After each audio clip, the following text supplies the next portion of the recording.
Hey there, we're Crystal and Eric, and after 13 years in corporate America and 2 full years of van life on the road, we're switching gears. We're leaving our corporate jobs to become full-time entrepreneurs, scaling our photography and videography business, and we're taking it all over the world. So if you like unfiltered travel experiences, authentic storytelling, and behind the scenes of living and working around the globe, like this video and subscribe for more.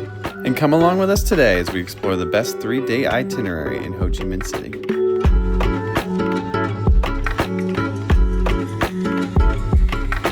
Ho Chi Minh City, aka Saigon, is the pulse of Vietnam. It's a large, lively city, home to over 10 million people, and spread out across more than 800 square miles. It's made up of various districts that, to be honest, can be quite confusing when you're planning a trip.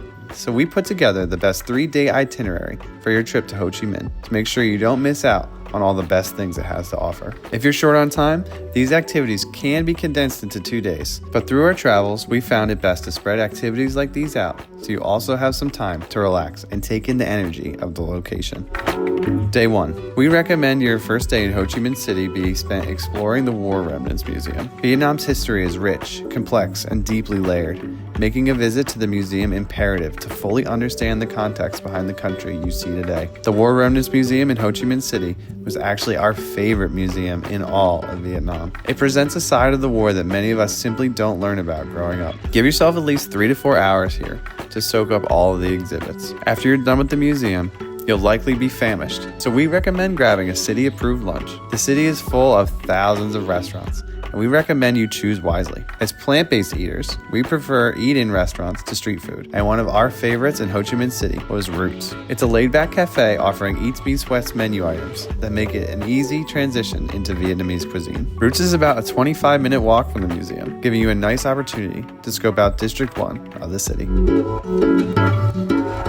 Day 2. Day 2 will be spent entirely on a guided tour. Set aside about 12 hours for one of our favorite activities we did in Vietnam. There are many tour options to choose from, but we recommend one that involves a local guide taking you to the Cu Chi tunnels and on a Mekong River Delta tour. These two activities couldn't be more polar opposite, making them the perfect complement to each other. Spend the morning at Cu Chi tunnels, which are tunnels left over from the Vietnam War that the Viet Cong used to evade American troops. Crouch through tunnels, see imprints of the bombs dropped during the war, and get a better understanding of what the country went through during those times. Once it starts getting hot, board the bus and head into the Mekong River Delta region. Your afternoon will be spent on a series of boats and sampans as you enjoy the serenity of the water against the water coconut palms. If this sounds a little tame for you, don't worry, because it likely also includes some memorable surprises, like an encounter with a snake and an exhilarating drive on the back of a motorbike.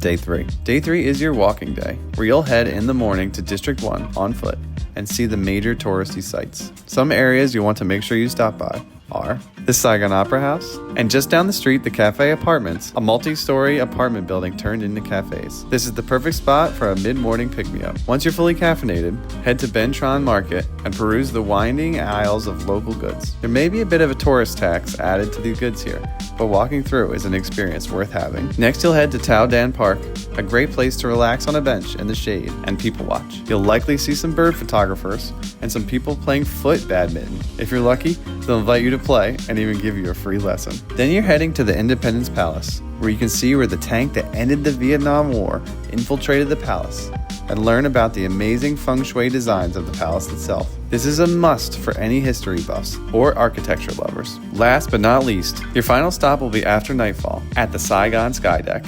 Although a bit touristy, there's no better way than to end your time in Ho Chi Minh City than by seeing panoramic views of it at night. Enjoy the city lights and even a quick history lesson about the city before you call it a night.